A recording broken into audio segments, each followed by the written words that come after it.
That's right. He does fart a lot. Dude, today. I go, hey, did you just shit in my fucking mouth? Like, I'm looking on the ground. Looking at me like, bro, I'm sorry. You gotta look around the room. Yeah. I was like, dear God. So I see here, I'm joined by Zach today, and I've got Travis. Hey, man, what's up, guys? How are you guys? How you doing? I'm not sure what episode. I get lost in episodes nowadays. Yeah, dude. But man, it's great experience. We're down in Savannah, Georgia, and we're here. So we are at the Black Rifle Coffee 9-line coffee shop. So if there's like a ton of background noise, just now you're hearing somebody calling for their espresso, just ignore that part. We're trying to do this. We're doing this like lifestyle, you know.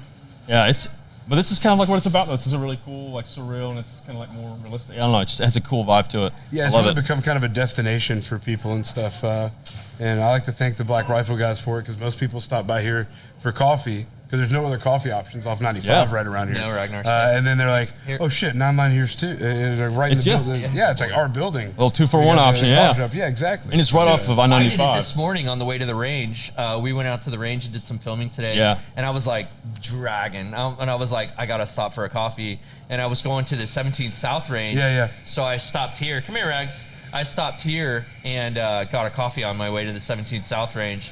And thank God, because I was like, oh. Yeah, it's not like your little Waffle House. It's like a nice little cafe that you can come in. They got food and everything too, man. Oh yeah, dude, full service. Like, it's awesome. Not just drip coffee. Full service, and that's awesome. You can stop in and get all your favorite Black Rifle blends and stuff, roasts and stuff. Dude, speaking of Black Rifle, man, those guys just hooked it up for us. We're a small organization, you know, like we're super small, and for Black Rifle, the BRCC gives to honor us at their last opening in Clarksville, Tennessee, and give us like the donation that they gave us, dude. That'll operate us for a year. You know what I mean? Wow. Like what they gave us will keep us operating for a whole year. You know, like it'll cover every cost we have for a year. You know, especially like you were talking about before we started, just the startup cost for a nonprofit is just. It's just crazy, bro. It's like, I mean, it doesn't surprise me, but I mean, it's just wild. I guess they just we were deep into this before we even started. You know, like we've been doing this for years. We've been at it for like 5 or 6 years, just doing dogs. Right. We've only been a nonprofit for like 2 and some change. Yeah. So we were 30K deep before we even started the nonprofit, because we were just rescuing Malinois and German Shepherds and like bringing them into our own home and then rehabbing them and turning them into pets for, you know, like my team buddies, you know, and stuff like that. So it was a personal endeavor, but yeah, it's awesome. And just background, obviously Travis and I have done a podcast before. We really went into depth and discussed a lot more about it. But if you were just now listening, Second Chance Canine is an awesome nonprofit that he basically helps. It's like a 2-for-1. You know, it's not like it's a twofer. Yeah. It is, dude. It is, man. But it's an awesome, because I know that some people are really passionate about canines, and then a lot of people are passionate about veterans. And but you do, it's a great scenario where you're able to get a dog that needs help, needs rehab, needs, you know, not. Like just like Ragnar right next to me, just completely vibing. Dude's just so awesome. Like, oh, that's the spot right there. There it is. Yeah. He's gonna just awesome. Yeah. So well behaved. So Ragnar is like one of our special dogs. You know, you're right. We are a twofer. The first thing we do before we even know, I don't know when I rescue a dog what veteran that dog's going to. You know, I don't specifically go, oh, I have like 8 dudes in the pipeline right now that want dogs, and you might have been the first dude to be on that pipeline, but I try to like match the dog up to the veteran. So you might be number 1 in the queue, but if I think number 4 is a better fit for the dog, whether it's because of his family situation or where he lives or whatever that case is, I'm totally upfront with the dudes, and I'm like, bro, it could be a year, it could be 2 years, you know, like it just depends on the dogs that I find. because every one of them is a rescue. They're all, he's a high fiver, dude. I know, man. He's a awesome. high fiver. But yeah, man, we're super stoked. Rescue dogs and specifically the Malinois and German Shepherds and Dutch Shepherds. Yeah, especially, and we chatted about that a while too, because they're really popularized, especially media, news, especially like with, for instance, like the one Mal that took that one guy down the tunnel and messed him up, fucked him up. And then, of course, everyone saw this one great dog hero. And then John Wick is another John good one. Wick. And, like those dogs each had 10,000 hours of training, dude. That's like a lifetime of training, and for us, shoot, Ragnar's got at least 1,000 hours of training in him, from him going to, I'm still an Army guy, and I incorporate these dogs into my Army life, so when these dogs come with me, and I'm out there for 18 hours, the dog's out there for 18 hours, and so he's getting training while the dudes are getting training. Yeah, it's just awesome. That's why I think I love what you do so much, because you're able to help canine and then a veteran at the same time. So I'm stoked because Zach's here, and Zach is Ragnar's new dad, and so Zach and I have known each other for years through 9 Line. We've actually done a T-shirt together here. Sweet. We did Doc T's Tonic, right? Back in the day. Yeah. I never even got one of those shirts. I don't even have one of those shirts either. It was my shirt, and I forgot to order one, and then I never got one. No, somebody was asking me the other day, they're like, where'd you meet Travis? I said, I met him at SHOT Show. And I was like, holy crap, it's like 2017. I think it was because it was my first SHOT Show. Yeah. And we just randomly did like a little interview at the Blue Force Gear booth. Yeah, it was Ammosexual. Yes, that was the Ammosexual SHOT Show. Where I walked around and just passed out Ammosexual T-shirts to everybody. That sucker on right there in the booth. I was like, I'll throw this thing on. But yeah, me and Zach have been talking for years, and I know Zach had a German Shepherd, and he ended up losing it to some marital situation. And so we've been lost talking, a custody battle. Yeah, he lost a custody battle. So we talked about it for years, and I found Ragnar, and everybody I have right now lined up outside of Zach wants to be like super private. They don't want a public page. Absolutely. So I've been waiting on the right dog for Zach, and I feel like Ragnar is that dog because Ragnar loves the public eye. Ragnar loves, So like just sitting here, he's kind of loosely let him venture out and super just checking everybody out. Hey, how you doing? Give me some scratches, checking out. Like you were saying, the food. He does have some food issues. Yeah, well, not an issue, but just, hey man, I see what I can smell what you're cooking over here. Yeah. Got anything left over, bro? Want to share? Yeah. Well, the cool thing about Ragnar is Ragnar had such an intense start at our rescue. Yeah. Ragnar was blind when we rescued him, and we were able to get his eyes fixed via all of our supporters. Man, it was $8,000 to get him fixed. And for him to go dark now would just break my heart because so many people are rooting for Ragnar. Right. So for Ragnar just to fall off the map and not ever be seen again, that would be heartbreaking. And Zach's in the public eye constantly. Yeah.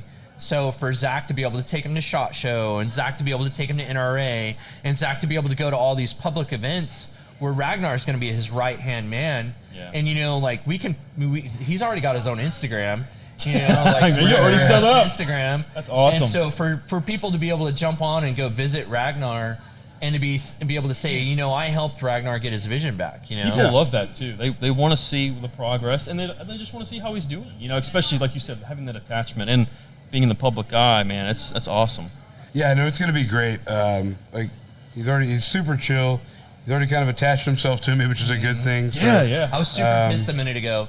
Zach walked off, and Ragnar was sitting next to me. And when Zach walked off, Ragnar went and joined him. And I was like, what are you doing? Oh, man. And it's going to be hard, too, especially putting time in, putting hours, investing. And especially like you were talking about a little bit beforehand, how much time and money you've invested. And there's a special bond. But that's why I think it's so awesome that you see that he's going to stay in that public eye and be able to be out there and people will be able to see just how awesome. Well, and the cool thing for me is I have 8 dogs in the program, which is not a big program. It's a very small program. Yeah, absolutely. But even at 8 dogs in the program, it's just me as the trainer. So me trying to give 8 dogs individual attention, it's hard, man. And so what I'm excited about is while Ragnar loves the shit out of me, he's gonna love Zac because Zac is his only. Soul Zac attention. and Ragnar are like they're like an old married couple at the end of this. You know, like, they're gonna just be everywhere with each other. So, That's so great too. Like you're saying, like the attention, you can already see the attraction. So you got him yesterday officially, like first day, correct? Yeah, yesterday was the first full day, Tuesday evening. Tuesday at like 8 o'clock. Yeah, Tuesday. like, Okay, gotcha. Yeah. Met up with Travis, went and grabbed some dinner with Ragnar, and he came home with me after that. Dude, Zac's he's gonna have to explain to his wife that this dog is a chick magnet. You know, like. He man. gets so much attention to even just walking through the store here or anywhere. Like, Oh man, and he's a beautiful. He's a pretty dog. Dude. Yeah. He is a handsome boy. And so we're at dinner and people were like, "Can I pet your dog? You know, can I take a picture with him?"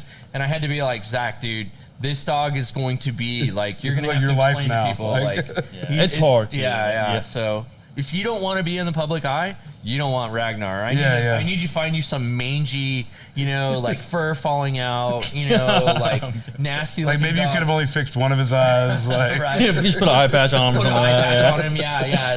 That's what. If you didn't want to be in the public eye, that's what I would have found you.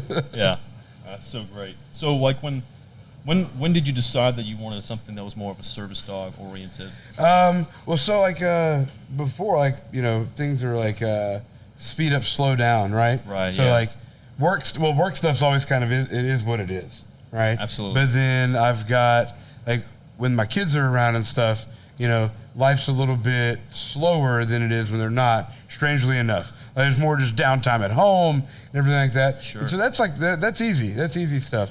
Then like going out on my own and stuff. Like I go to SHOT Show, NRA every year and all that stuff. That doesn't mean I like it. Yeah. Like I do it because I have kinda to, like that and stuff. And it necessary takes evil, that takes that first 24, 36 hours to adjust to there being 30, 40,000 people around. Yeah. Like even when I was doing sales for Nine-Line, I'd have to have meetings with various companies. Just you talk about T-shirts stuff. Dude, that first day is like, I might as well have Novocaine injected in my tongue because I don't know what the hell I'm doing. Well, it's the grinding for me. And then you know what I mean, like when I'm at SHOT Show that first day, my jaw is clenched so tight because I just want people to get. I need to adjust and acclimate. So, You got to acclimate because that's the first one of the year. Also, like, it's kicking off trade show season. Yeah. So big so one in yeah, Vegas. I'm assuming with SHOT Show normally is that they didn't have SHOT Show this year. They didn't have it. Yeah, they didn't do it in 2021. they're gonna Right. do 22 though. Okay. 22, and it's supposed to be bigger than it's ever been. Oh my That's god. insane. Because it's always at the Venetian, and it's Right. going to be the Venetian and Caesars and Jesus. somewhere else. I think So we this have year. to go to different venues now, like different. I'm not I'm basing everything out of one spot. Yeah. Well, that's what we were talking. We see our sales team in Nine-Line.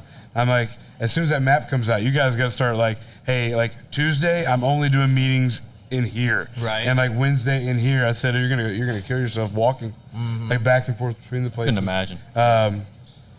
But yeah, so it's back on for 2022. NRA is on for this year in September in Houston. We're going to be at all those events, which is cool. Yeah. Because it's one thing to have a dog and just to live a kind of a normal like non trade show life, but to have a dog and to live that trade show life is totally a new thing. Yeah. And so for me to be able to, because I'll be at SHOT Show probably for either Blue Force Gear or myself, you know what I Right. mean? And so for me to be able to go and hang out with Zac for some time and be like, hey Zac, this is how you handle restaurants, this is how you handle big meetings, this is how you handle that. Plus it's about the time. Look at Ragnar like falling asleep right now. He's zonked out, bro. He's His done. eyes are closed. Zonked out. He's like, dude, his little head's just kind of kicked back in a pose. It's so funny. He's getting pet from two different sides. Yeah. For those of you guys that are listening, he's just like his chest is being rubbed and his between his ears is being rubbed. Yeah. So he's He's a in- Spoiled dog. Paradise right now. Yeah. Paradise City right now.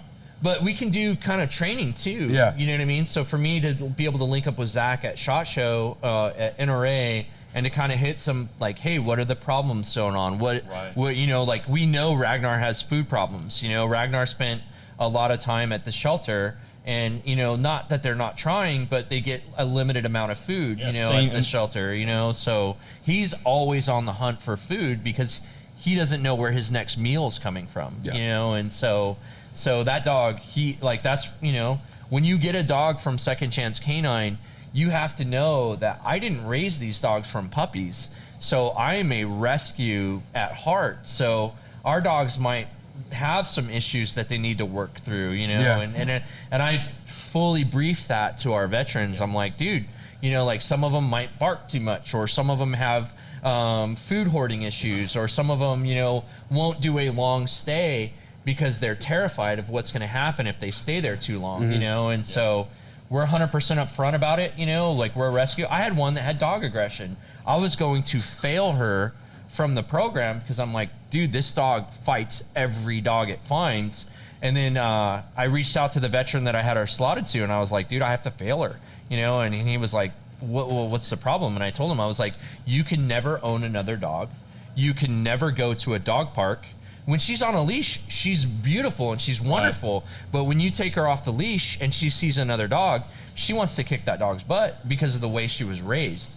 She was raised kind of in this like backyard fighting ring, you know, and so she sees other dogs and her training says, I'm supposed to go fight this dog, you know, and that's a really hard thing to take out of them, you know, because when they're on the defense for so long, you know. Yeah, that's terrible. Ragnar. Yeah, he hasn't barked once, like since I've had him anyway. He does have a pretty good bark. Like I can't wait to hear it, but I haven't heard it. I was thinking about it this morning. We were on our morning walk.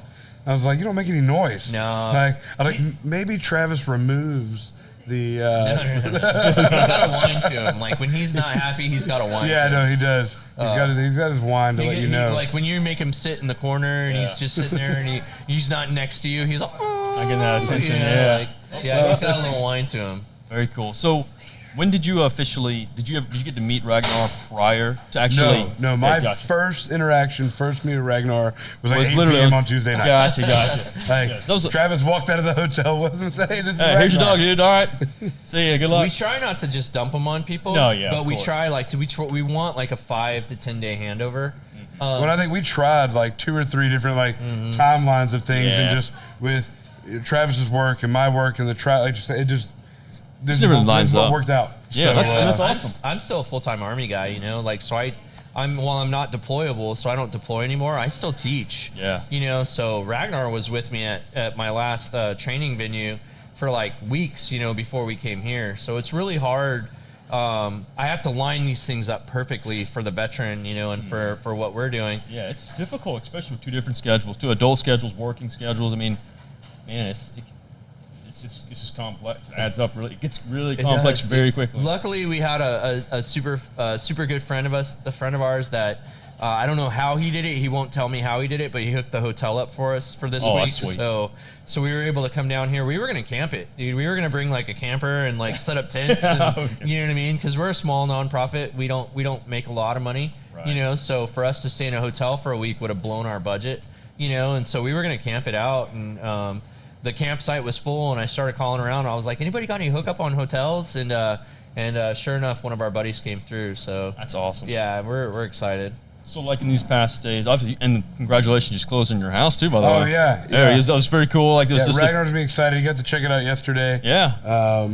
He approved the backyard and the pool. There you go. I'm man. actually kind of jealous of Ragnar for the pool, just so we know, because I want a pool. Yeah, I've never been a pool person, and I wasn't planning on being a pool person. It just happened to be there, and I was like, I mean, I guess if it's here, I'll take it. How Exactly. can you not be a pool person in Savannah, Georgia, dude? It's so hot. I mean, every neighborhood here's got a pool or you know, all that kind of stuff, and I was like, oh, there's so much hassle with taking care of it. Yeah. But I'm like, you know what? No. Like, I'm just going to, the previous owner, I'm just going to carry over the contract they have with the pool company and just have somebody else take care of it. That's what I would do, too. Just live the life, you know? That's great. Oh, right. So, like, is there anything that you guys have worked on? Like, obviously, Travis has kind of been in the process of breaking down and going over, like you were just saying, like, you know, working out these scenarios and stuff. So big thing for us is work. So we came in here yesterday and we did some hanging out at work, just because this is a big part of your life. You know, Yeah, like absolutely. Your everyday work is a big part of your life, and thankfully 9line is super cool about especially service dogs at work. Yeah. So that's super awesome and cool. Ragnar apparently is meeting everyone. And, yeah, I've tried to introduce him to everybody upstairs, and Yeah. and you know, I've walked with him back to the warehouse a little bit and stuff, so he just doesn't get freaked out and stuff. Yeah. Because like if I have to go shoot a video or something, he's gonna follow me, and I'm not just gonna like leave him in the corner all the time. No, So, and that's not what he's designed for. Exactly. He's designed to be with you. No, exactly. That's the thing. It's like people like, well, what, like, this dog attached to your hip all the time? Well, yeah. Yes. Like, absolutely. Yes, 100%. I don't have one with me right now because I knew I was coming to Ragnar, and so, but I feel naked when Zac leaves, and I'm like, because I brought Kuma with me, so I'm like, where's Coombs? I need my little Coombs, Yeah. But no, it's been great so far. I think it's only going to get better. The good thing is, it's like Ragnar came, ready to go out of the box pretty much. Like, just a few tips from Travis the other night and stuff, and just kind of followed along with that. And he seems to be attaching himself to me, seamlessly, Naturally. which is great. Yeah. He's really doing well, breaking away from me and attaching to you. And you'll see, like, it normally takes about, like, even in just civilian life, if you go get a dog, it's about a 10-day before there's ultimate trust, and so we try to do our best. 10 days is a lot for us to come to Savannah and stay in a hotel. I think we got 5 is what I got this time. So 5 days is a pretty good amount of time. Yeah, get that initial training, get the basis down, and kind of any general questions from, walking around. And so we were able to schedule a little bit of work here while we were here, and then Zac came over and hung out over at Blue Force Gear. Tonight we're here. Tomorrow we'll be back here hanging out with Ragnar, doing stuff with 9 Line. So, it's just a really kind of cool way. When you come to us and we can do more time, we do the 10 days. We have I mean, it's in our home. We're a home-based organization, and I built a mother-in-law suite for my mother-in-law whenever she wants to move in, and you kind of stay there until until we can get a farm and start building kennels and stuff like that. If there's any rich people out there that want to donate us land, already sponsored people. Please call us. We really want some land to go bigger with this. And so I will send you all the feet pics you want. If you want to see a unique foot, you can contact me, and I also. OnlyFans is not taking off like I thought it would. Dude, I will start an OnlyFans for this rescue, and it will just be all gross operator feet. Dude, I will straight up start that OnlyFans if it helps this rescue. I had somebody this past weekend, we were shooting the video, give me shit about my feet. Oh, your feet are probably Sasquatch feet. I was like, oh, my feet are beat the fuck up. Yeah. Your feet are, I can just imagine your feet are straight Sasquatch feet. They're pretty bad, Like hammer toe, like nail falling off. No, I still got 10 nails, so we're good on that. But they're just beat up. I'm pretty sure I don't have feeling in the bottom of one of them. But I can feel it itch, but I can't scratch it, kind of deal. Oh, jeez, man. But I've got to get going, guys. I've got to go pick up the oldest one from absolutely, summer man. Camp. Ragnar, we got to go. Yep, he's got to go. Dude, we're losing to Rags. Broke my dog. Okay. We'll keep going. You broke my absolutely. So that's what's cool about Ragnar is he's got just enough in him to like go when you want him to go. But then he's super calm and chill when you don't. That's so important too, to have an on and off switch. Your leash is over here. Especially working logs. I was trying to steal him back. So Ready? All right, let's go. He's gonna. Ragnar's out, man. Bye, He's Rag. checked See you out. tomorrow. Zach, of course, pleasure for jumping in, joining us, and awesome meeting you. Thank you for having me on. Nice meeting you. We'll check out again. And Ragnar, man, It's so cool listening to like them make coffee in the background as we're that's doing great. these. And just as they're walking off, Ragnar tail high up. Just he's super excited. You can just tell. It's just happy. So, all right. So next guest. No. Jump on this, dude. Because I want to talk to you about your dog. Okay. And then of course, and also before I go any further, I want to say please, big thank you to Drew over here. My good buddy, I'll tag him, make sure he's associated.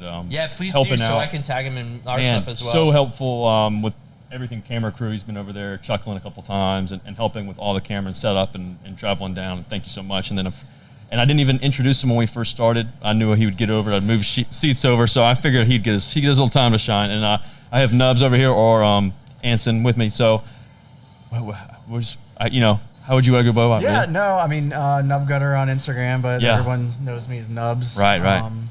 So I had pleasure meeting Max and coming down and seeing Travis and Zac and meeting Ragnarok for the first time.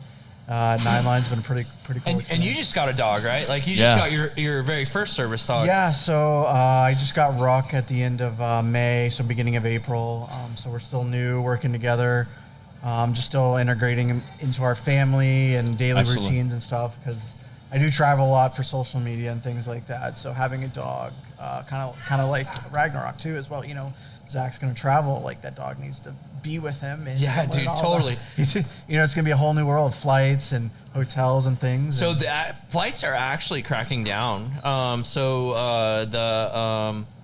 not sure what organization regulates it. It's not TSA or something. It's not TSA, but it's something in the airplane organization, the flights and stuff like that. Guys need to know, like, you can't just throw your fake service dog on flights anymore. Yeah, I think what I had to do, I think I flew American, so it was like a 48-hour notice. I think you had to give them. You got to give notice. And now they're giving you a specific number that you can, on a sheet that you apply for, so they know that you have a service dog. Yeah. They can try to accommodate you and your service dog in the flight. You know? And we actually just had a veteran come out and get Mishka. He had to fly back to Spokane. Oh. So we struggled our way through figuring all this out, because I haven't flown with my service dog in a year because of COVID. So, you know, hooking like Mishka up and Brock up to be able to fly back to Spokane was a big deal, you know, and I think this is all stemming from just the abuse. The abuse, you know. Yeah, like people bring in their service horse, pets, whatever they have. There's guinea it pigs. actually spells it out what's allowed now. Yeah. You know, like your service lizard is no longer allowed on No the flight, bearded dragons you know what I mean? now. Like your Horses. service rabbit is no longer allowed on the flight. It's very specific that it needs to be a dog. Stuff like that. It's just so frustrating too, because it puts one bad experience with like an animal like that can put a bad perception when you have people who like you who are trying to help and have these service dogs for the people who need Exactly, who are actually trained. Exactly. I think the airlines kind of realize it, you know, because I don't know what your experiences were. It was actually pretty smooth working with Mark. He went with me, so which was good. We had my dog Ruck and another service dog that was actually going to the Navy SEAL Museum for another veteran. So we traveled with two dogs, and I went with him because I was really honestly nervous. You know, like I'd rather be getting shot at. Okay, I got all these people around me. I got this dog. Everybody wants to touch your dog, and you're going through security. Yeah. What's the process there? Okay, you get through security, and you go to the plane. It's a process, and getting that first, training. It is a training experience. Absolutely. Out of the way. Kind of like build your confidence. Okay, it's not that bad. I can take this dog anywhere. He's been on a plane. So the hard thing for me on this last one is I didn't fly with the dog, and that was her first flight, and so, but I mean, his flight was at like 06. So we were at the airport at like 4:15, in the morning, and I was just like, oh my gosh. But they were awesome, dude. Like, shout out to Delta, you know what I mean? Because they were like, we had all the right paperwork, we did all the right things, and they were super accommodating. That's awesome. They gave him an empty seat next to him so that the dog wouldn't have people like stepping on him. Man, that's great. Yeah, that's like giving that notice to the airline helps you, accommodate. Accommodate your service dog. Yeah. If they have extra room, they can put you in the bulkhead where there's nobody in front of you, things like that. And if you fly, like if you're gonna fly and you do have a legit service dog, like I highly recommend Southwest. Because they let you get on first and they let you choose that first seat.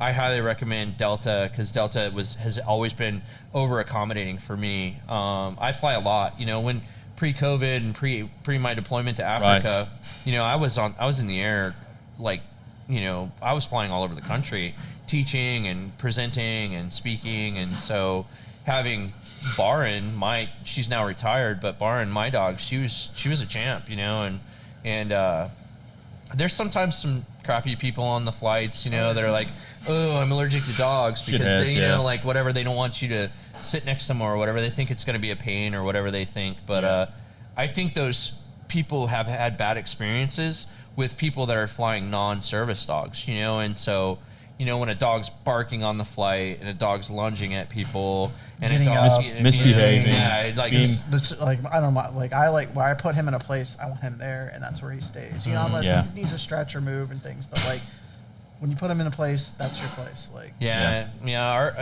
it drives me crazy because we try to stay above reproach. Now, my dogs are all rescues, so my dogs all have like some kind of quirk, you know, and so I understand if my dog gets up to stretch, I don't, you know, I'm not like, oh, you know, get back down, you know. I let them get up and do things. It's a work in progress every time. They're like children. Even like 100%. The most trained service dog out there in the world is still like a child, you know, and I still approach it like a child in that, like, I let it have, you know, a little bit of leeway when I can, and then when I can't, I expect, you know, to the letter, the obedience to the letter when we can't. So it just makes but at the end of it, it's so worth it too, because it just makes such a huge impact. And so, and every experience that you do, like we were briefly talking with Zac off camera here, you know, it was like he had just closed on his house, and then Ragnar was there with him, and the people didn't even know that he was there. Yeah. And he got that compliment. He's at the lawyer office closing on the house, I guess. Yeah. And Ragnar's laying at his feet, you know, because we taught him to lay at their feet, and we taught him to do solid places. And then when they get up to leave, everybody gets up to leave. Ragnar then gets up because it's time to leave, and the lawyer's like, holy shit, there's a dog there, you know? So that's I'm like, huge dang, compliment. that's awesome, you know. That's the biggest compliment. Yeah. Like, you know, like, the dog's supposed to be with you, I'd say, you know, everywhere that you can, as much as you can, have them with you. And that's like one of the biggest compliments, you know, that I've gotten is, hey, there's a dog here. You know? It's hard. It's hard. We don't do puppies. Yeah. I mean, we have puppies right now, but they're rescues. That's a different scenario. Yeah, we don't do puppies, you know, like we're one of the few nonprofits working with rescue dogs, you know, like a lot of the places out there, which is smart, and it's so much easier. They're taking their dogs from puppies. They're looking for qualities that they can then advance on, you know. And I'm taking, like, Ragnar came out of the pound. You know, Ragnar came out of the pound. He got dumped in the pound because he was blind. He spent a ton of time there because he was, you know, nobody wanted him because he was blind. Right. And he developed, you know, like, he does bark, by the way. I know Zac said he's never heard him bark. But when another dog challenges Ragnar, he developed this like defense mechanism for being blind, and so he gets loud when another dog challenges him. I had to work that out of him, you know. Yeah. I had to let him know that he was safe and that he's not in that pound situation anymore. Right. So, especially too, like because how long has it been since he's had his eyes had surgery on his eyes now? He had it's been about 6 months now. 6 months. Yeah. Is it really? Well, maybe a little less. Maybe a little less. I'd say, but even then, it's just like. We were doing training with him even when he was blind. Right. And I was going to say, I mean, and then on top of that, so you're working with a dog who is missing a sense. Very, you know. An important sense for them, especially working and stuff, and not being able to detect or feel or have an idea of what's going around them. You know, obviously that develops issues. And then on top of that, being in a pound for a year, you just don't know the elements that happens while. Dude, no idea the things that he went through, you know, and so. Coming in here and meeting him for the first time. Oh my gosh! You would never even have known that backstory until you told us. Like, he was a big sweetie. You know, he just wanted to be pet and sit down and just be chill and be around you and Zac and everybody. Well, he's struggling right now. He's struggling between me and Zac. You know what I mean? And you can see that internal strife in him when he wants to come to me and then he wants to go to Zac, and I'm kind of giving him a lot of leeway because when I'm here, like, you have to think, I gave that dog back his vision. You know what I mean? Like, while all of our supporters and our patrons and everybody helped me give that dog back his vision, but I took him to the doctor and dropped him off and waited for him, and then when he could see and he came out and he had his vision back, you know, that the first thing he saw was me, you know, and then I'm the one who took 2 weeks off of work and put eye drops in his eyes 6 times a day and laid downstairs watching TV with him so he would be calm so that he didn't ruin his $8,000 eye. It was $4,000 an eye. You know, by the time we went through everything, you know, we thought it was going to be $4,000 period, right? And then they were like, oh, that's per eye.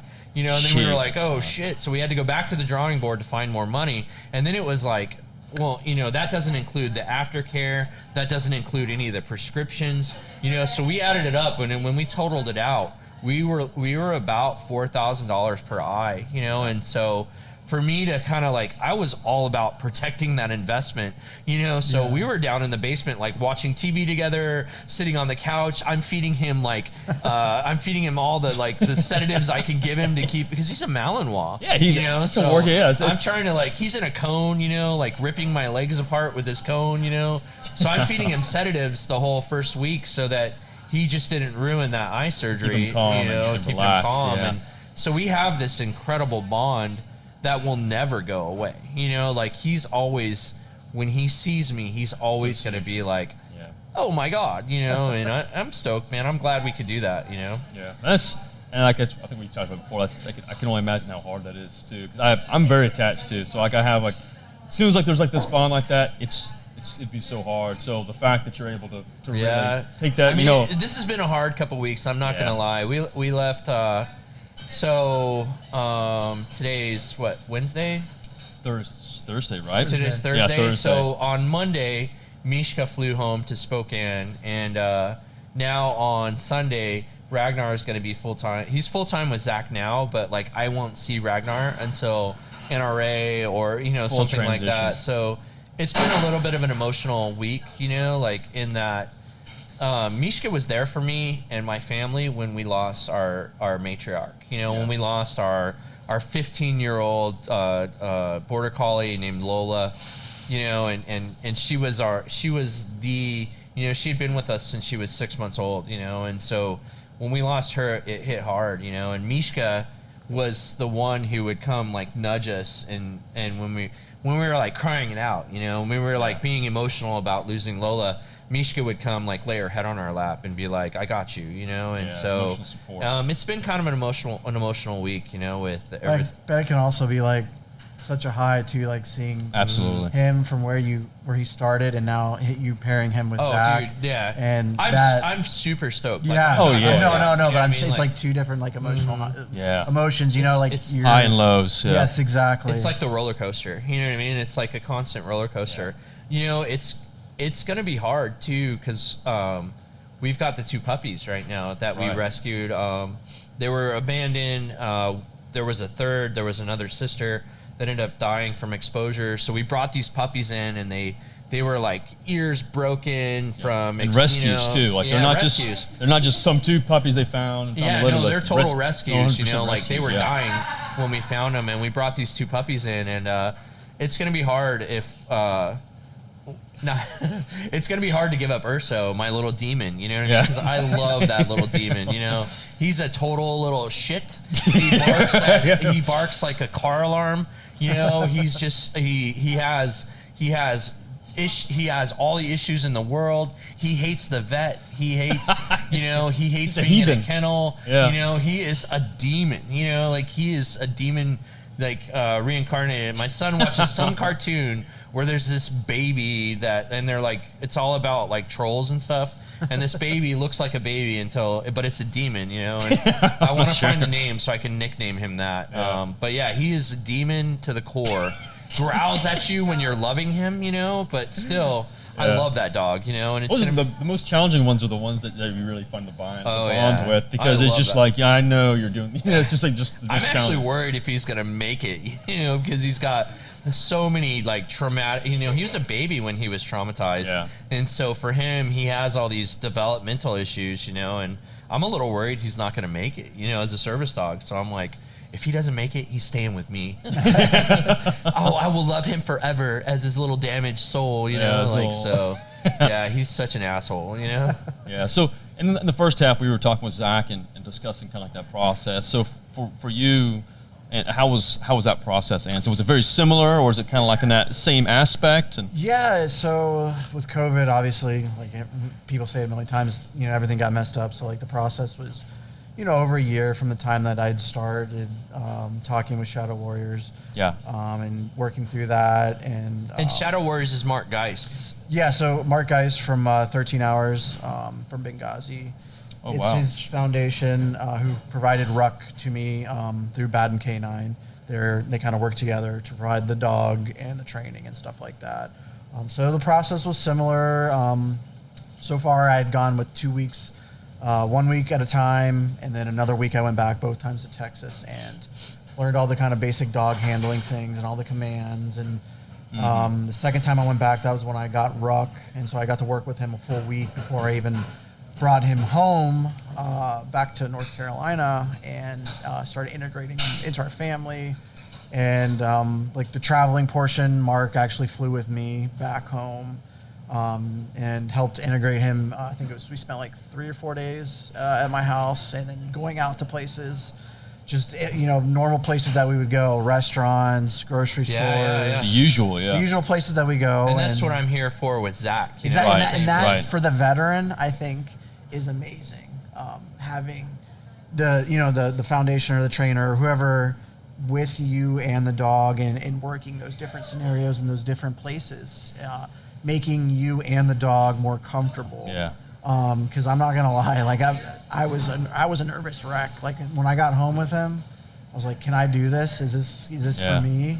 And like being with my family and stuff, and then having Mark there work through those scenarios and problems and things really kind of cemented the fact of. Well, we didn't used to do it this way. We just didn't have the money. Yeah, exactly. Right. Before I was a nonprofit and I was just doing this out of the kindness of my heart, I'd literally hand you the leash and be like, "Good luck, bro." And 'cause we just didn't have the money. Like, dude, how am I going to spend $1,500 on hotel bills or a flight, or anything It's like so that? expensive. Yeah, dude, it's so expensive. Like a 10-day handover. Imagine what a 10-day handover costs. gosh. That's 10 days of hotels. Yeah. That's 10 days of, Eating car out, rental, dining, yeah. the gas to get back and forth or the flight to get back and forth.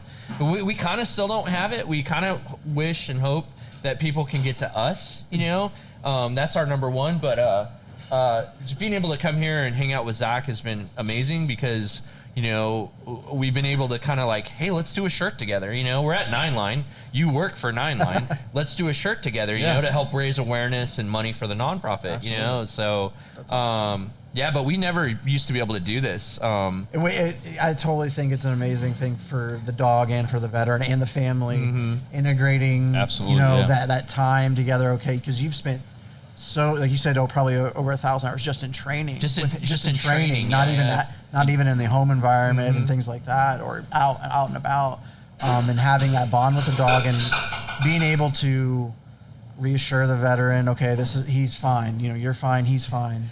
There's a lot of stress, man. There's a lot of initial stress from both the dog and the handler.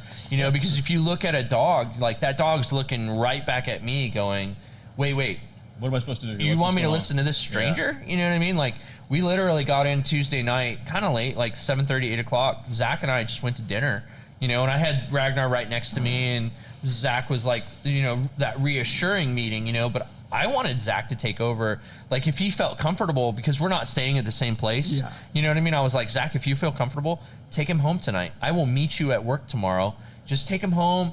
And I briefed him up. I was like, no, like heavy obedience, no nothing. We're on the way home, buy this dog a cheeseburger. You know what I mean? Like, like make him understand that you're a Positive. safe place. Yeah. You know what I mean? Reinforcing, Like, yeah. Yeah. So, I have a very like pack mentality when it comes to dog training. Like I research, and I've gone through the behavior programs and stuff like that, and I try to integrate like my dogs as if it was a pack, and what would the alpha dog do? Because you always need to be that alpha dog, especially with the example. breeds that we're These working dogs for. are Yeah. because they are a very alpha driven dog. Yeah, and they're going to test you every single Yeah. time. Like they're going to make sure, like, I think we chatted about that last time. Like your dog. Bear tried to kill me several Yeah, times. he would, and that was yeah. a dog that killed 3 people. Yeah. You're talking about a dog that in combat killed 3 people, and that dog would come up the leash at me, and I was like, oh shit. Yeah, he would check you, man. He'd keep you in check. Like, how you doing today?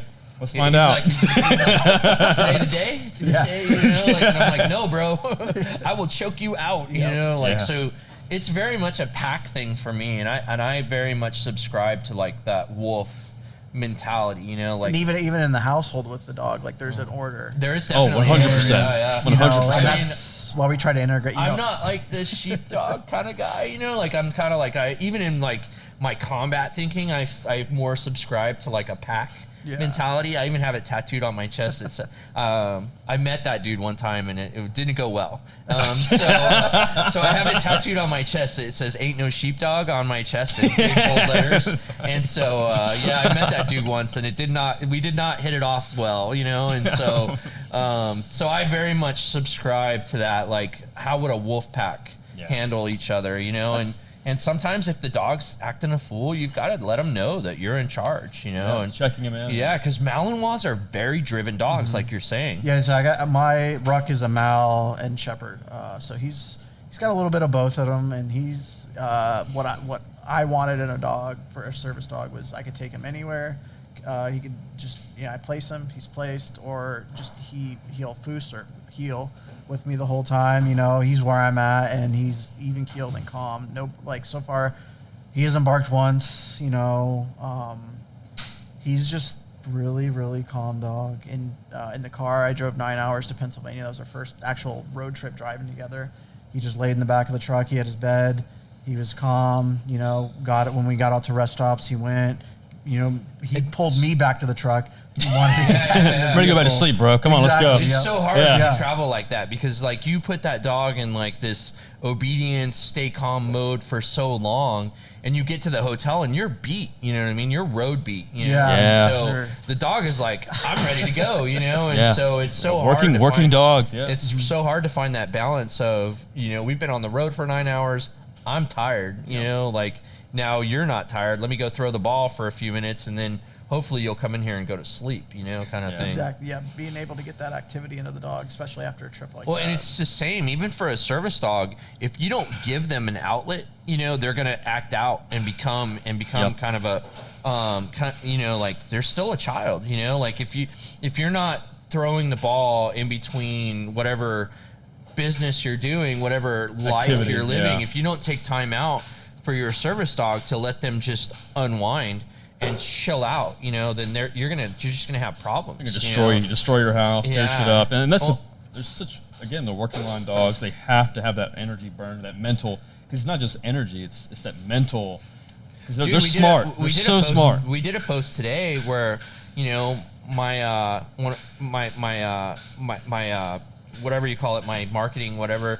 Looked up a bunch of stuff, and the dogs are at home right now because we can only travel with, you know, we can't travel with 8 dogs, you know, so we've got people taking care of dogs at home so that we can come work with Zach, but they're like rolling food into towels, and the dogs have to figure out how to find the food. Oh, that's cool. If you're not willing to find ways to entertain both their body and their brain, you're going to have a nightmare, you know, and that's where we get dogs from, is because these people don't have problem dogs. They get a Malinois, you know, and they think it's cute as a puppy, you know, and they think it's cute when the puppy's biting them and chewing on them. Oh, I saw it in the movie. Yeah, and then it gets to be a year old. Well, when a 1-year-old dog's biting you, it's not so cute anymore. And it's not so much fun. Now you have a dog that doesn't know how to stop, doesn't know what am I supposed to do here? An off switch. Yep, there's no off switch. And that's when because we are a rescue, that's when people contact us and are like, hey, we've got this problem dog, will you take it?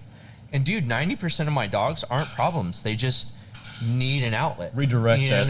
They need that. Even like with me taking him everywhere, that's like, it's like he's working. That's his mental his stimulation. job. Yeah. Okay, we're out here with the shopping cart. I got to stay at we go to Target. That's my wife's favorite store. Every time we go in there, I swear we spend $100 or more. It's dangerous. But I want to delete that part from the podcast. Yeah, he's on the shopping cart. You know, right there. You know, following, moving left, right. You know, and it's like that's his job. He's on there with me, and we're accomplishing a mission. It's actually exhausting for those dogs. Yeah. You know what I mean? Like Ruck's probably done at the end of a long shopping day, because Ruck is like, he's taking it. He's just like a military dude walking into different situations. He's looking at every single thing, scanning constantly. And like he's like feeling you out, and he's feeling the people out, and he's getting energy from all these different situations and people. And for him, that's exhausting, you know. And so I'm sure after a busy day like that, Ruck just knocks out. As soon as we go home and it's, you know, feeding time, after we feed, because I try not to exercise him after we feed, but he goes right to his place by himself usually and lays down, and he's out until That's pretty important for our dogs, though, for our style of dogs. 30 minutes just for everybody, PSA. 30 minutes before and 30 minutes after, never, ever feed a high drive military style dog. I find like it can cause bloat, and it's a surgical fix for those dogs. They like Staple. so you, like we were our talking about dogs that yesterday. Our dogs are so driven that when you put food in their stomach and they go run and get crazy, they'll actually twist that stomach, and it's fast too. It's fast, and it could kill them. So 30 minutes before and 30 minutes after. If you have one of those dogs that has a really high, shallow cut of an abdomen, don't feed that dog within 30 minutes before or after you, or don't work it 30 minutes before or after you feed it. Yeah, we were talking about that yesterday. That's too, your PSA. No shit. Try not the feedings usually like after like dinner time when we eat. That's when he sees us eat, and then he knows it's time for him to eat after the family eats. Yeah. And so like I think one of the important things too, and you were talking about before, is when you integrate one of these working dogs and these service dogs with your family too, because it's not just for you coming in. It's a whole new environment for your kids, wife, any significant other.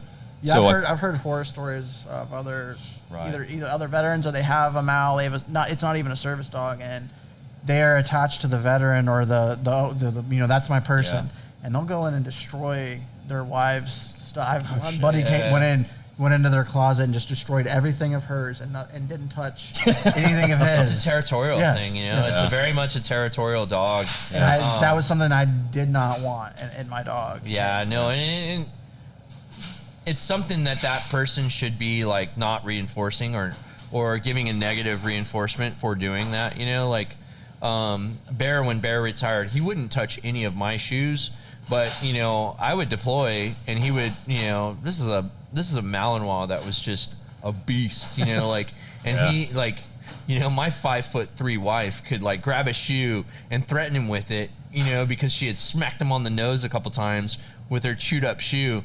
And this beast who had killed three dudes in Iraq, would be like, I'm sorry, like, I'm so sorry, because she was just authoritative to him. Right. And I think the miscommunication in some of these guys is they're not allowing their family members to be authority figures to these dogs, Even my 3-year-old little boy, he'll go fooey that just to the dog. Just what he's Ruck. saying, right? What he's saying when he says fooey? Knock it off. He's saying fuck no. That's what fooey means. Well, it's just hilarious. He's saying it. It's telling him, knock it off. Yeah. Whatever he's doing. Yeah, fooey in like in Dutch at least is like, oh fuck no. So it's pretty funny that he's saying that. Yeah, and that's sorry guys, this is normally PG, but Oh no, it's normally not. It's okay. It's all good.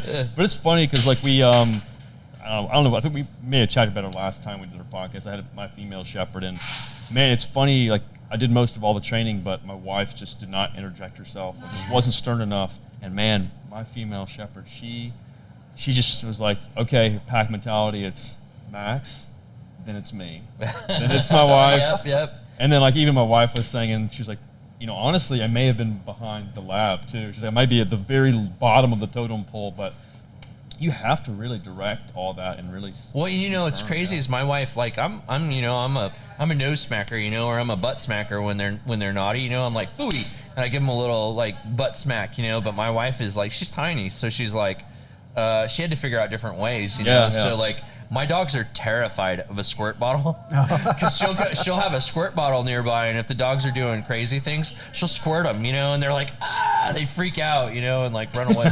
So she found ways to make her and interject herself into that pack so that the dogs know that she's the boss, know. So and you have to too. Like you were saying, like those horror stories happen and occur, and those are dogs that get dumped or totally get dumped because the significant other or whoever it is like.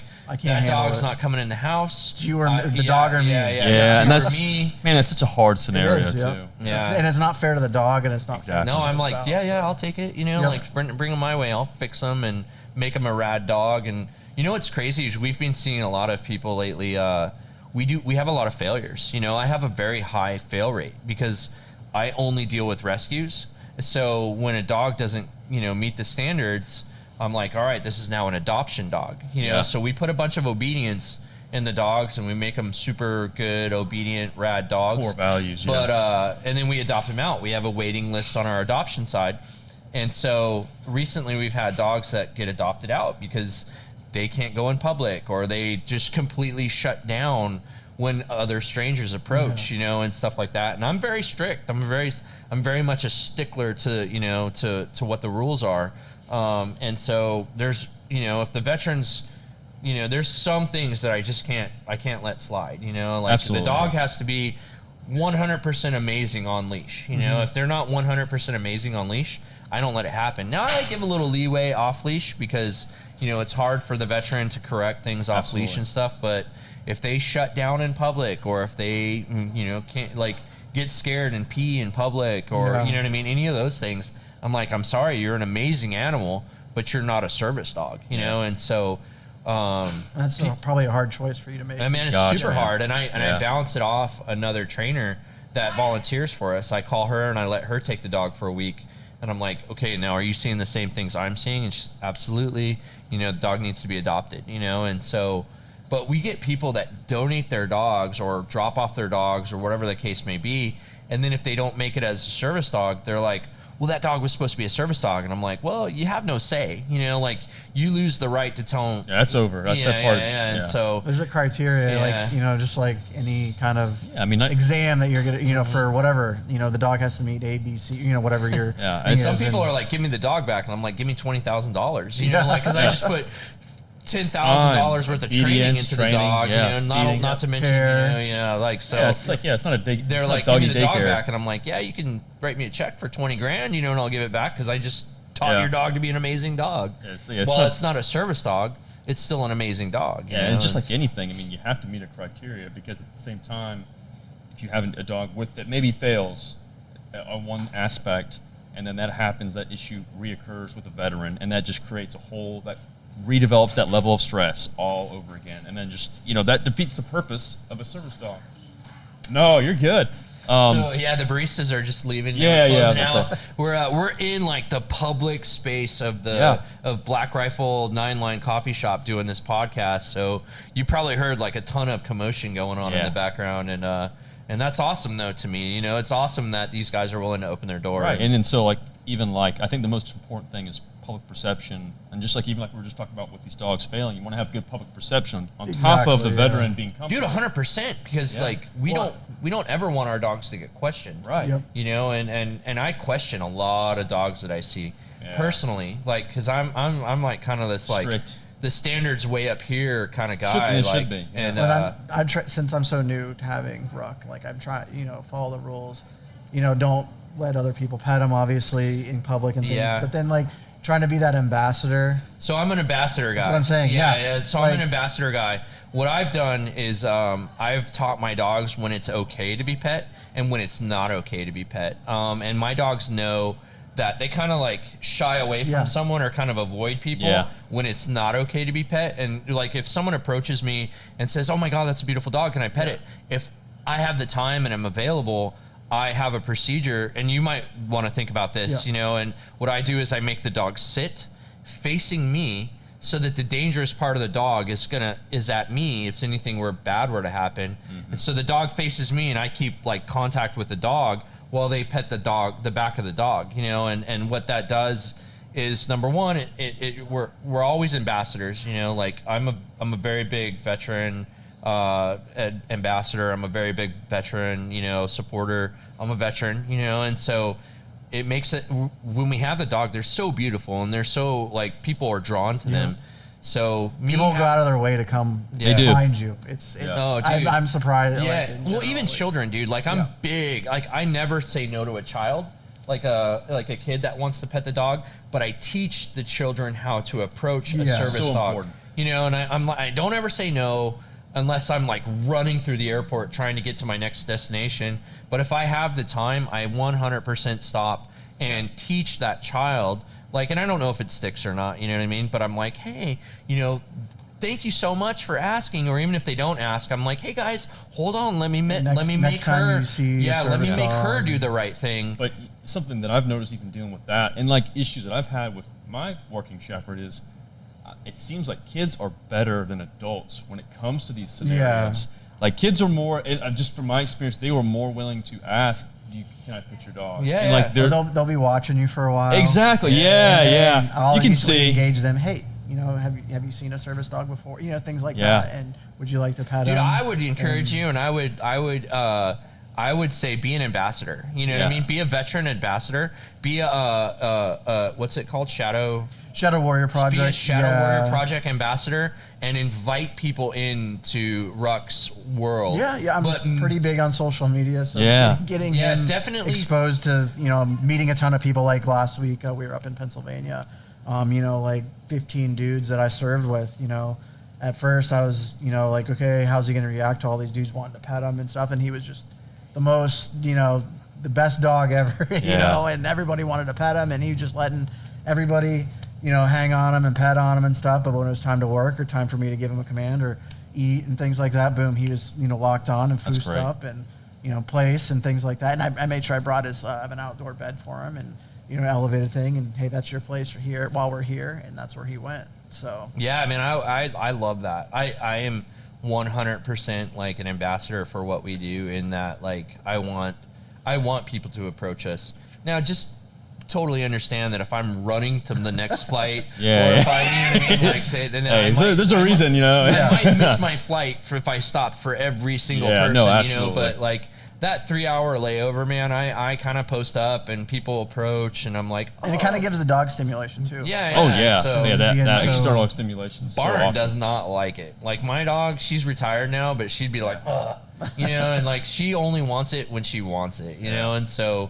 But she was cool with the kids, man. She loves kids. And so for me, when I would sit her down and she would look at, because like I said, I sit her down, I have them look at me and face me, and I let the kids stroke the back of her head or, the back of her back. And that what that does is it keeps that dog, it gives it an out. It gives that dog an out that if it starts feeling uncomfortable, it can get out from the dog instead of having the mouth, the most dangerous part of that dog, facing that child, where if that child traps it in there might be a fight nip, or flight. There might be, what I mean? It might put that dog into a it's like kind of weird. Yeah. So I would encourage you to train your dog to do the same. Definitely. Like face you, be looking at you, making contact with you while you're talking and teaching these children how to be around it. That's great too. And I have noticed too a lot of times because I have 2 small children and we go to a lot of public places for families and things like that. And even I've heard multiple times, oh, that's a service dog. Don't pet it. You can like other parents and stuff, and which is kind of nice. That it seems like more people are getting established, educated. And I think because like there's this whole world of fake service dogs lately. That's all kind of being weeded out. Like we're going to see stricter laws coming for the fakeness, you know what I mean? And that's all starting to go away, and more strictness is being put in. There definitely needs to be some kind of structure and I don't want to say identification card or whatever, but something that's more official, structured. So, and it's so hot here. Like I'm in Nashville and it's hot there. We actually encountered it in Atlanta when we were having our patron lunch. I had two dogs with me because we're delivering a dog, and then I have my dog. And so we don't normally have 2 dogs, but we did for this patron lunch, and we got harassed. You know what I mean? The dude, he didn't know any better, and I've actually made the card, the rights. I've actually made our own little branded card that says, this is what you're allowed to ask me. And instead of like arguing with people, I just hand him that card, and he kind of kept at it, dude. Even after I handed him the card, he didn't read the card, and he was like, "Well, they're not marked. They're not service dogs." And I was like, "Well, they don't have to wear a vest. Exactly. It's 105 degrees right now. You know what I mean? Like we're not putting them in vests so that their bodies can breathe just like your body. Are you wearing shorts and flip flops? Yeah, you're wearing sweatpants. Yeah. Because you're not wearing a full fursuit, are you? Like this dog is. So that's why, like, I do like the collar aspect too. Like, I have a marker on it. The collar kind of I don't feel like it's hot out. I want to be wearing a full park on, over my. Dude, it's hot. We're in Savannah, and it is blazing hot. It's nice and hot and humid. But like even then, when you add all that, if you do add all that harness and stuff, that's making the dog uncomfortable. And then when you add that uncomfortable element, you are, you're adding. That's just the training aspect. Like from the start, start putting harnesses and different leashes and stuff like that on my dogs, because I'm a big believer. Like, I like to be above reproach, and normally if it's not 105, and blazing, I will put my dog in a vest. Like, we specifically buy vests that are very lightweight, and that aren't going to boil the dog down, so that they can they can feel comfortable, or a collar. I like the collar aspect of it. Like, I asked Zach, I was like, do me a favor, don't put this dog in a vest. He'll wear a vest all day long, but don't put this dog in a vest until September here in Savannah, because it's just hot. Yeah, it's just having that flat collar all on is good. I personally think, my wife's like, oh, are you gonna put his vest on? I'm like, well, yeah, it's like 90-some degrees out right now, but and 105% humidity. It's brutal here. And like, when I walk Kuma here in the mornings, I just get attacked by mosquitoes. It's rough here. We're on the we're in the swamps here in Savannah. Have you been through Lexington, Columbia before? Man, what would you think? It's very, very similar. Yeah, it was very hot. Maybe. We went to the range yesterday. North Carolina? South Carolina. South Carolina. Man. Oof. We were getting something with about Columbia. It's like So I'm trying to get to East Tennessee up in the mountains, where it's like there's not, it's not a lot of humidity. it's, that's where I'm trying to be. Famously hot, we live man. just outside of Nashville right now, and it's hot there too. Yeah. But we want to be up in those mountains where there's a nice breeze all the time. Nice, Jason Knight, who's a really good friend of mine, he's there. So we're trying to get up to that kind of part of the world. But I think you were talking about something earlier. I'm trying to refer. I don't think we talked about when we were doing the podcast, but especially like with the heat and stuff, something so important is when you're doing your daily activities is dog being on concrete and asphalt, man. And I don't think people realize how dangerous it is for So we're actually doing like a summer series on safety, and we're basing it all off summer safety tips, and so number one, we're doing 10 safety tips over the summer, and number one was checking the ground. I'm a California kid, so I'm a big flip-flops guy, and so what I'll normally do is I'll kick my shoe off, put my foot on the ground, and if I can't hold my foot there for more than a few, if I can't hold it there for 10 seconds, then the dog can't hold it there for 10 seconds, I see a lot of people are like trying to force their dog into obedience, and I'm like, dude, check the ground, bro. You're trying to tell that dog to sit or lay down on a ground that the temperature is probably 115 degrees. You're boiling that dog's insides, and just so radiating into the dog. So we're big on like I didn't bring Kuma to. We had a dinner last night, and it was still kind of early. The sun was right over us, so I made the conscious decision because we were going to do outside seating, and I was like, it's going to be too hot for him. So I did without my service dog, which is rare for me, because I just don't like to be in public. I have my own issues and stuff like that. So. But I made that decision to leave Kuma behind, and when we leave a dog behind in a hotel, I'm 100% like he's in the kennel, I'm not risking like anybody else being not allowed to bring their service dog into this hotel because I leave my dog out and he wrecks something, and then the hotel's mad at service dogs. And then some chance some staff comes in. Yeah, 100%. Absolutely. Here's some kind of weird something going on in there. I actually ran into that where someone brought a fake service dog to a hotel that I was required to stay at for the military, and they were like, "No, you can't have a dog here." And I'm like, "Dude, how can I not?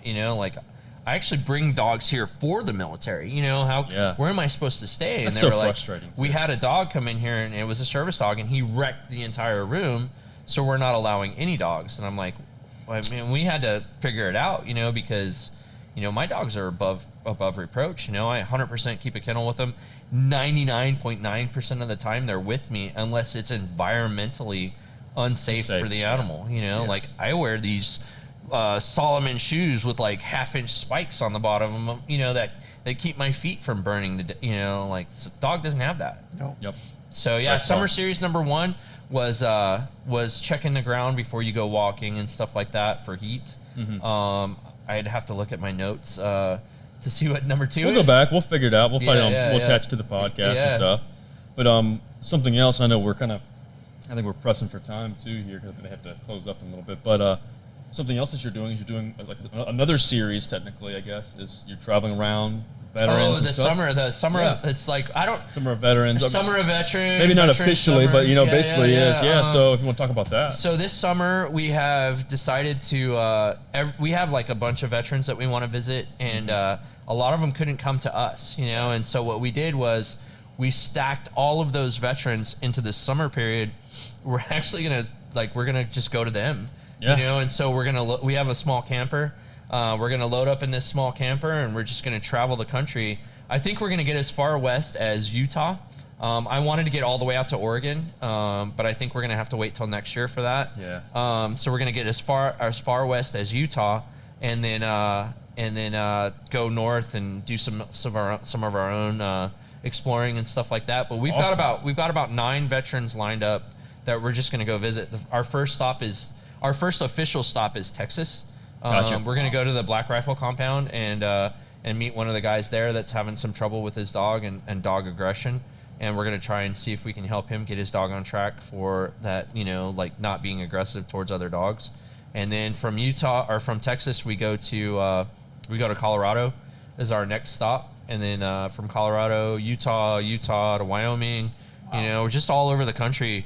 We're totally going grunge, dude. We're gonna be That's awesome, we're gonna man. be stinky and gross because we're living in this small camper. It has a shower. You're a veteran. You're used to it. Well, the wife and the child are like, you know, like, and I keep threatening, you know, I'm like, I'm not taking a shower in that tiny little shower. I'm pulling the thing outside, and I'm just gonna be Rinse naked off. Naked outside. Like, Right. I'm gonna be naked outside in the campsite, ready or showering. whatever, yeah. You know, she's like, no, you won't. And I'm like, okay, I'll wear ranger panties. How about that? But I will be outside showering the whole time. So, And it's like on this trip, how many dogs will you bring on this so we're gonna trip? bring 2 with us. We have Demon or Urso who we're gonna bring with. And I'm bringing Demon with because he needs a ton of exposure. Yeah, you know, socially, like yeah. we got him at a really hard time. We had to let him heal from all of his exposure things that happened to him. You know, like the physical exposures, and Sure. so we had to let him heal. We had to get him fully vaccinated.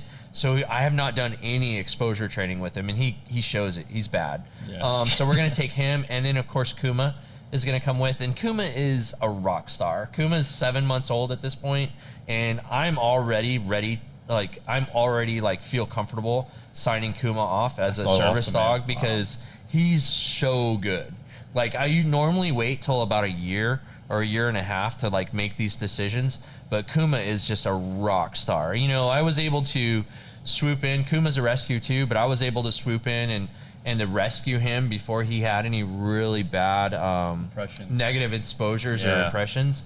And so we've just done nothing but like happy, positive exposures awesome. with him. Do you think like he helps some of the other dogs as well, like in the program, like yeah. Well, the one that does the most is Barin, Okay. my retired dog, the one that Kuma's replacing. Okay. So Barin's been my dog for 9 years. So she was Bear's daughter, so my working dog's daughter, and she hated my guts for the first 2 years of her life. But then after that, like I forced her to go on a work trip with me for the Army, and then she figured out that when you go with me on the Army trips, you get cheeseburgers.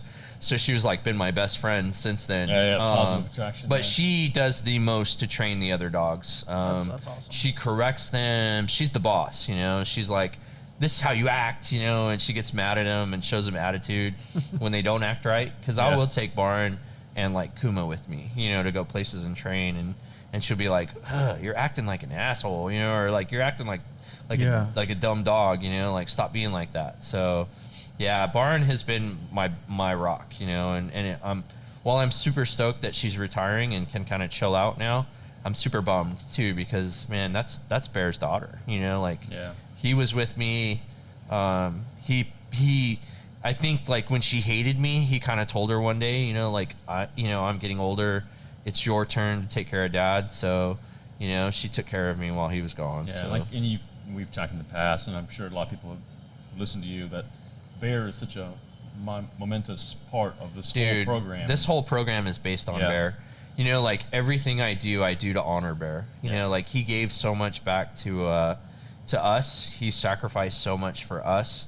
He saved so many people's lives that everything I do for Bear. That's the dog when I would like put him in a place and like have to climb on a roof because we thought the dudes were on a roof of a building. He would like, even though I put him in a place and he wasn't supposed to move, he wouldn't get up, but he would like creep his body so that he could always have his eye on me, you know. And like he was just a rock star, you know. He nuked people when he needed to, and then he would turn it off and like be like wiggling his little nub playing with children in the courtyard, you know. Like he was the ultimate SF guy, you know. Like he was meant to be a Green Beret, you know.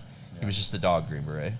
That's so awesome too, man. Like, I remember awesome. just stories you've told and stuff like that. Like Dude, I'm writing his book right now. That's like so I don't have dude. any aspirations to write my own story. My story is pretty like crazy too, but I don't really have aspirations to write my own story. But I definitely have aspirations. Like I've been recording his book, and that's so awesome. I don't know where to go with it. I don't know how to proceed with it. I mean, we wrote the documentary, and we've started filming the documentary. I wrote a documentary called Healing Road, and it's all just about veteran healing, you know, getting veterans on the path to healing, on that road that drives them so to important, heal. Yeah, honestly. so I would love to share it with you. Yeah. We have a little bit of it filmed. We're out of money, you know, because we've been self-funding this project, me and my partner on it, who's not a veteran, but just an amazing person. We're $250K into this video, into this documentary. And we need quite a bit more.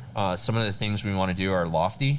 You know, we want to take the crew to Africa, because I did an anti-human trafficking mission in Africa, and we want to show, you know, part of my trips, you know, and go to the orphanages that I would go to and volunteer at. And we want to go to Afghanistan as tourists, you know, and we want to meet with guys that I worked with and hang out with those guys in a non-military fashion, you know, and feel what their life is like as a veteran in the Afghan system, you know. And so it's not just us, you know. The Iraqis paid a price, the Syrians have paid a price, the Afghans have paid a price, you know.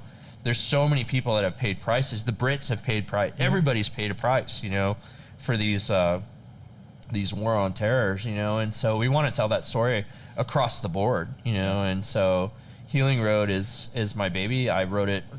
I wrote it 4 years ago, you know, and we're at the point now where we're trying to find money to film the rest of it, you know. And I think we just need someone with deep pockets that wants to make a really cool project. To tell that story, you gotta Yeah. you kind of got to go. Yeah, to man, those and we're places. not doing like GoPros, you know. We're doing like, you know, movie quality. Yeah. We want it to be something that goes massive, because it's something that needs to go. Yeah, and that'll be massive. put back into Second Chance and helping dogs. Yeah, get better. man, I'm stoked. I can't wait. Yeah, and that's like we were talking about it earlier, just like the publicity and stuff like that. But even just us sitting here, it's quiet now. You know, it's closed down, but even just walking, and you can't tell because you're I'm stuck faced this behind- way. But yeah. people have been walking over, taking pictures, and, Oh, and really? checking it out. That's And cool. So like stuff that's a perfect example is just people getting that good publicity and getting to see what you're about. And Dude, it's all about the shares. It's all about the likes, Yeah, man. man. Like, if you want to help us, like our YouTube channel, Absolutely. you know, like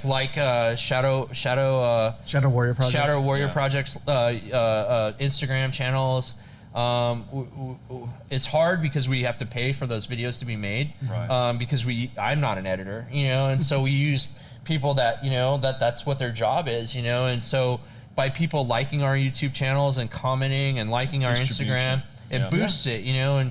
And we want to get YouTube to where it pays its own way, so that we can make more videos, you know, about dog training and about how to, you know, like how, you know, like we want to make videos on every dog we get. We've got a couple dogs that we don't have videos on yet, because we just need more money to make the videos, you know. And by liking that, if you get at 1,000 subscribers on YouTube, you start getting paid, you know, and that money goes right back into making more videos, you know. Yeah, the content, I think, helps drive the distribution, and it's going to bring eyes and awareness to not Absolutely. just Second Chance, but other organizations and other. similar. Yeah, exactly, and helping more veterans. You know, I think that's one of the biggest things, is reaching as many as you can. And that's our goal, man. Yeah, Our exactly. goal is to change veterans' lives one team at a time. You know what I mean? Because we're literally remaking the team structure. You know, when you leave, I come from a heavy special forces background. So when you leave special forces and you no longer have that ODA to back you up, because, you know, you have a 12-man ODA that's your team, dude. It's your life. You know what I mean? And then you retire and you move on from that, and now you're just lost. And so we're recreating those teams one canine veteran pair at a time, you know. And so I think that's huge. That's like, the biggest just thing. that message alone. Yeah. You know? That's taking a dog that was, forgotten or thrown away in a shelter, and then taking a veteran that's probably been through a lot. They're broken too, Forgotten. and putting them together as a team. That's huge. Restructuring a whole bond, and it's really, again, it just does so much for both the veteran and the canine. That's what we're trying, man. We need to get bigger. We need to grow.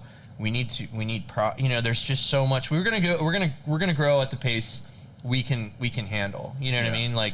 But I'm personally trying to buy property so that we can rescue more dogs. Expand, And the problem is the housing market is just ridiculous right now. It's treacherous. Every property I've put an offer on, we get outbid by $50,000 or $75,000. And me personally trying to buy a property that's a separate property so that we can build a rescue facility, it's hard, man. I'm hustling, I'm out trying to do extra work and do extra jobs so that we can put it into this. But dude, I can't afford $75,000 over asking price, And so, hey guys, give us a break, man. Chill out on the housing market. Cool off, man. Aren't you run out of money yet? Jeez. Yeah, it's funny too, and it's this whole year passed, of course, and we didn't even have a chance to really get into that aspect of with COVID and stuff, putting a detriment on you, and running this, and of course traveling, of course, and being able to still instill those disciplinaries with the dogs and experiencing these, man, it's just wild. I'm hoping it's just gone, you know what I mean? Yeah. That would be I know COVID is devastating and it's affecting people's lives, and it's just this crazy thing, but I'm at this point, let me build immunity to it. Let me alone. Let me train my dogs. Let me travel, because that's the only way I can do some of the training that I do. Yeah. And let's just move on, dude. You know what I mean? Let's be done with it.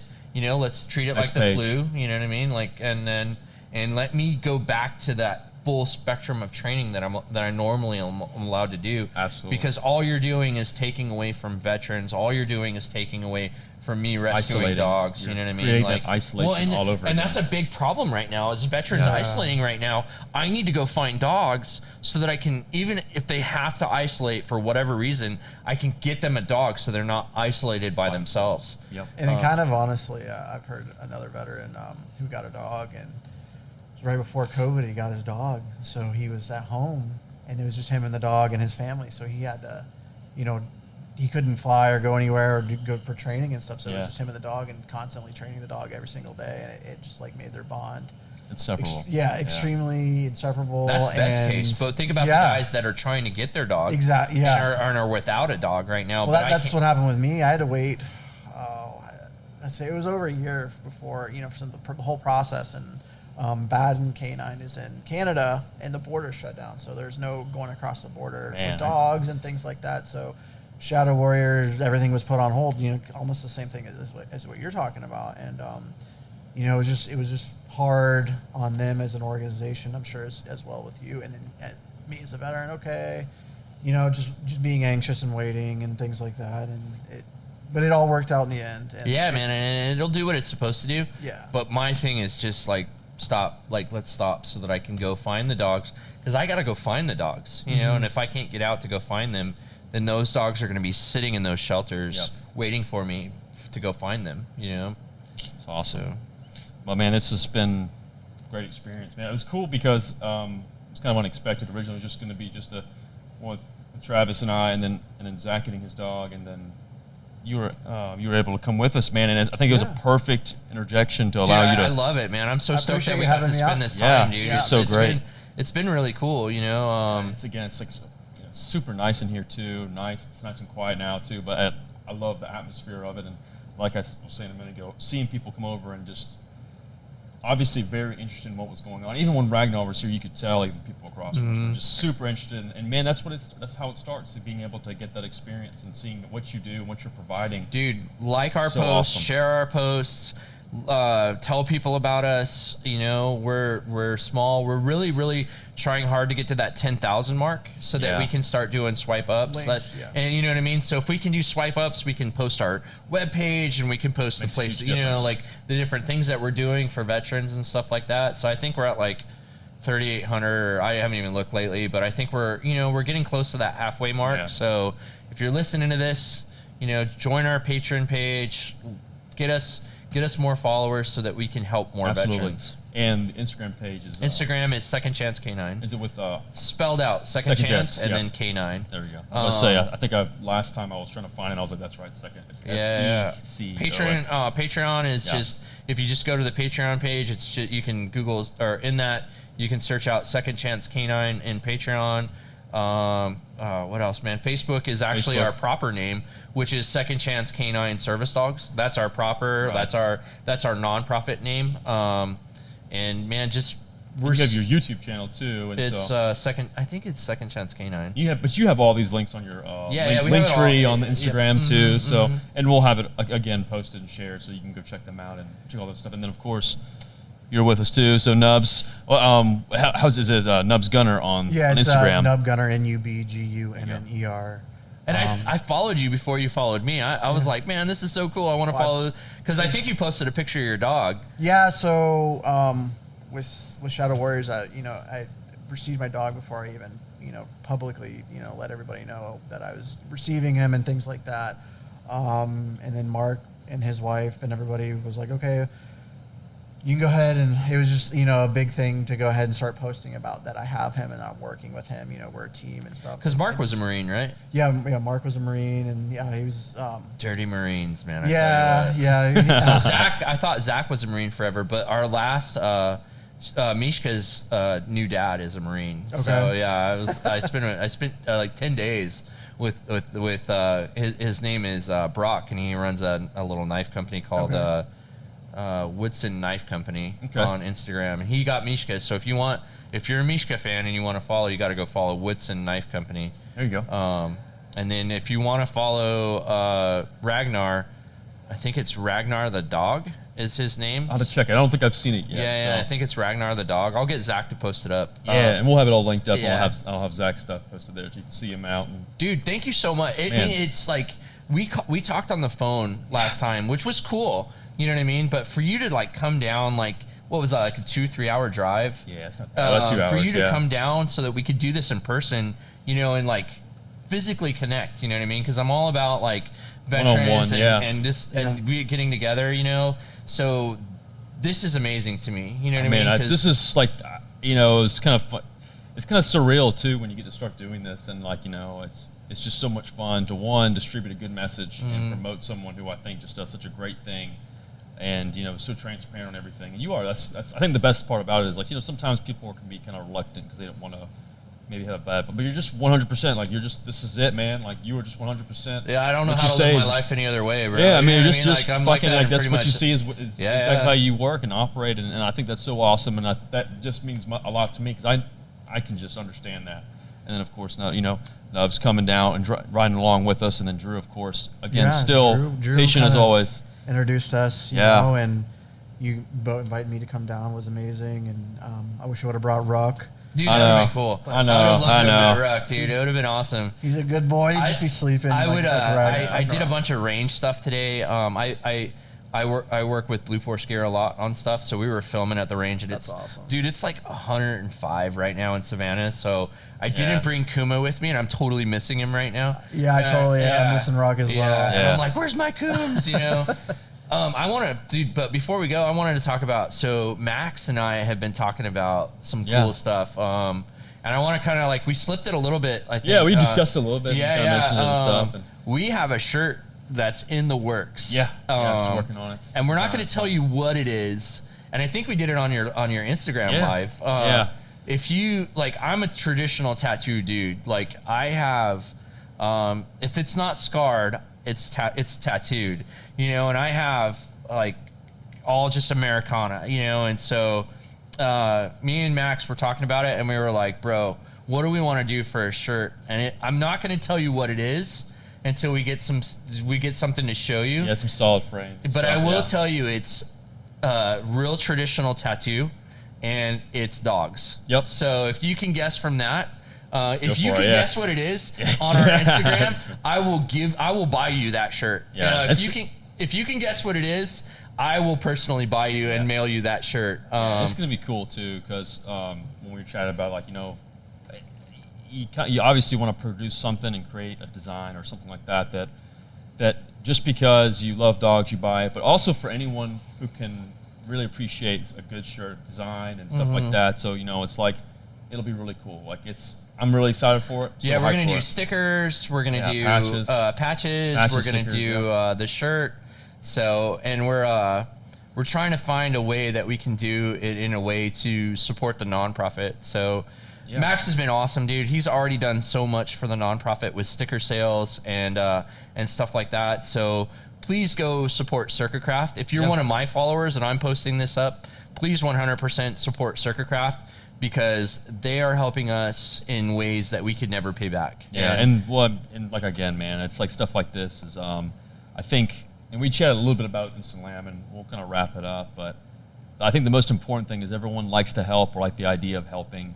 And I think one day I just had this mindset, and I was like, there's no reason why you can't do a little bit more. And like, just help a little bit, and just doing the little things just makes such a huge difference. Yeah. And if that does inspire someone else, then it doesn't have to be monetary, dude. It Yeah. can be like huge. likes, it can be spreading Shares, the word, yeah, it can be spreading it. shares, Anything. it can be volunteering. Absolutely. Like, we got a whole yard of dog poop. If you want to come volunteer man. to, clean up dog poop with us, Give me their dude, give I me their do it number. every day I'm home, like, it could be Yeah. anything. If you want to come take a dog for a walk, you know what I mean? Hit us up. We're in the greater Nashville area, and we, I can only take on the dogs that I can take on because I have the help that I have. Yeah. And I want to throw a big shout out to like my support crew. 100%, My support crew behind me is 100% the reason I can be as successful as I am. Because without them, like, I'm only one dude, and I normally like I put a lot on their shoulders in that I come home,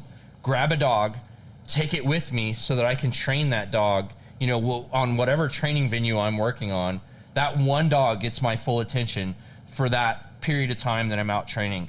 That's leaving 7 dogs at home for my volunteer and my family to take care of. You know what I mean? So while I'm focusing and I'm doing everything in my power to make that one dog a great and amazing service dog like Ragnar, the other 7 are at home with my family, kicking my family's butt, so so please, like, 100% understand that while I'm the face of this and I'm the one who posts all the time and I'm the one who does all the lives, I have an incredible support structure.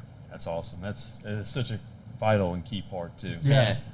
Like me as well. Like, since Ruck isn't here, my wife, he's really attached to her as well, which is awesome. Like, that's totally. Dude, you have to. Oh, yeah, You yeah. have to. It's not just Yeah. our service dog. Yep. It's our pack. You Yep. know what I mean? And so I want Zach's family to be 100% attached to Ragnar. And Ragnar loves kids, so he's going That's to. like when I was leaving, my kids were like, "Is Ruck going with you?" I was like, "Oh, he's gonna stay here with you guys." And they're like, "Oh, yes." They're super excited now. Yeah. I've got videos of Mishka that they're sending me of Brock's 2-year-old, I think, like, just climbing all over Mishka, and Mishka's just like wagging that big old butt, And that's what it's all about, honestly. It's so awesome too, and that's again, that's the support it is. So it's great, man. Well, that's Max, thank you so much. Man, thank you. Dude. Thank you guys for coming.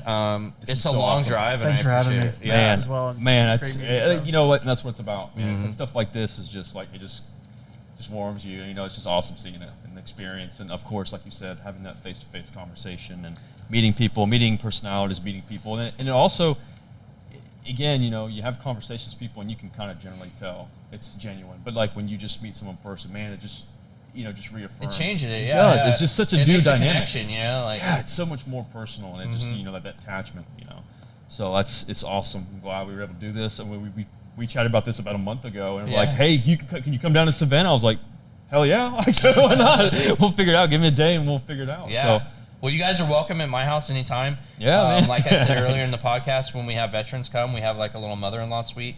So come on up, hang out with us. Absolutely. We'll get some more footage, get some let's stuff do in some with dog the dog stuff. stuff. Train some dogs. I Yeah. love, we're not home this summer, but it's still going to be hot. I love water incorporation into my dog training because it's so hot that I take the dogs to the water and I just teach them, and I smoke them in the water so that they can leave me alone for for best 20 exercise. Minutes, you know what I mean? So come on up, bring Ruck, dude. We'd love to have him up there. I'd love to come absolutely. out. I'm trying to do a lot more stuff and travel with him, and and get him more exposed to tons of stuff. He's been on a plane, a boat, train. Like it's Damn, man. dude, that's awesome. You know, I've only had him for a little over 3 months now, and That's Dude, awesome. cool. Anywhere I go, his bud goes with And me. that's the name of the game, dude. If you don't need to take that dog everywhere with you, you know, like right now I understand, like I'm trying to help Zach, so my focus isn't myself, it's Zach. So, but normally if I don't, I'm like, well, do I need to take that service dog? Well, if I don't need to take that service dog, then why do I have one? Yeah, you know, exactly. and that's the name of the game for me. 100%. That's his job. Yep, that's his job. All right, boys. Awesome. Well, this is great, Thanks man. for having me. Always a pleasure. Thank you so much. Thank you so much. Joining in. You guys are awesome, man. Thanks, dude. Brothers, thank you so much. Oh, man, Great it's to good meet to see you, man. man. Great to meet you. And then Drew, of course. Get your ass over here, bro. Get your ass over here, dude. What's up, bro? Thank you so much. You, of course. Always a pleasure. It's like funny because we met Drew. It was funny because like as soon as we met, like, damn, I feel like it's kind of not like a weird thing. We already like feel like we knew each other. We already met, so it was weird. Forever and Yeah. we do chats all the time. Dude, that's awesome. Yeah, this is great, man. And again, I love everything you do. It means so much to me, and it's the perfect kind of. There's just so many platforms out there. It's hard to differentiate some of them, but like I think the first time we really chatted, I was just, man, this guy's. I'm trying, dude. I'm not perfect, and I suck at a lot of things, but I'm pretty good at dogs, so that's my goal. Be personable and Yeah, get a dog. yeah. You're awesome. You'll draw people to you that That's need my, to be in your life. that's what I'm trying, man. Yeah, So. that's great. Thank you Awesome. so much, man. What do you guys need help with? Let's do Nothing this. much, man. My wife's probably blowing me up. Yeah, no, that's good, dude. Do what you gotta do. No, that's the good thing. Head. Dude, You know, we call it the head. Yeah, Yeah. Out there in the corner. I hope they're. Let's try this. Let's see if we can.